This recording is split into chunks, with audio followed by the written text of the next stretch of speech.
రాజకీయాలకు ఇప్పటి రాజకీయాలకు చాలా తేడా ఉంటుంది. మనం గమనిస్తే ఒకప్పుడు చాలా మంది నాయకులు ఎన్నికల టైంలో హడావిడి చేసి ఆ తర్వాత పెద్దగా కనపడేవారు కాదు.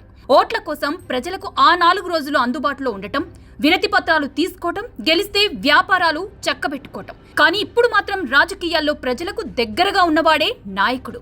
ఈ సూత్రాన్ని పక్కాగా ఫాలో అవుతున్నారు ఏపీ మంత్రి కొండపల్లి శ్రీనివాస్. తాను ఎక్కడున్నా ఏం చేస్తున్నా సరే ప్రజలకు మాత్రం పిలుపు దూరంలో ఉంటున్నారు.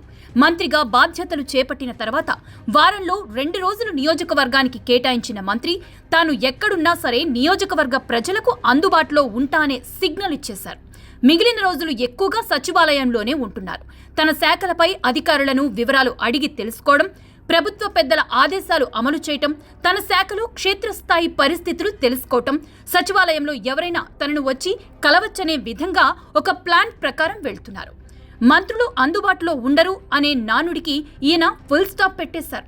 సచివాలయంలో ఎవరైనా నన్ను కలవచ్చని, లేదంటే నా క్యాంప్ ఆఫీస్లో అందుబాటులో ఉంటా అంటూ క్లారిటీగా చెప్పేశారు. ఇక మంత్రి గారి చుట్టూ కోటరీ కూడా లేకపోవడం ఆశ్చర్యకరమైన విషయం.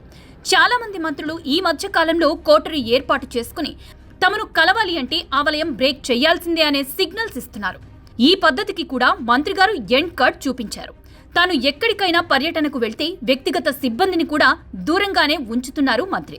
విజయవాడలో కూడా తన క్యాంప్ ఆఫీస్ వద్ద తన నియోజకవర్గ నేతల హడావిడి లేకుండా జాగ్రత్త పడ్డారు.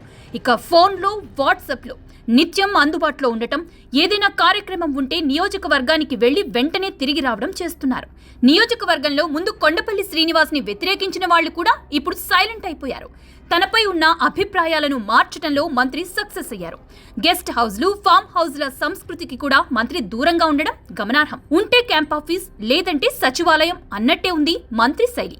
ఇక తనపై ఏవైనా ఆరోపణలొస్తే వాటిపై అనవసరంగా వ్యాఖ్యలు చేయకపోవటం, ఆవేశపూరిత వ్యాఖ్యలకు దూరంగా ఉండడం గమనార్హం.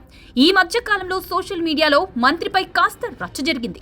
ఈ రచ్చ విషయంలో కూడా ఈయన పెద్దగా రియాక్ట్ కాలేదు. ప్రభుత్వ పెద్దలకు తానేంటి అనేది క్లారిటీ ఉన్నప్పుడు అనవసర వివరణలు ఎందుకు అనుకున్నారో ఏమో గానీ పెద్దగా మాట్లాడే ప్రయత్నం చేయలేదు.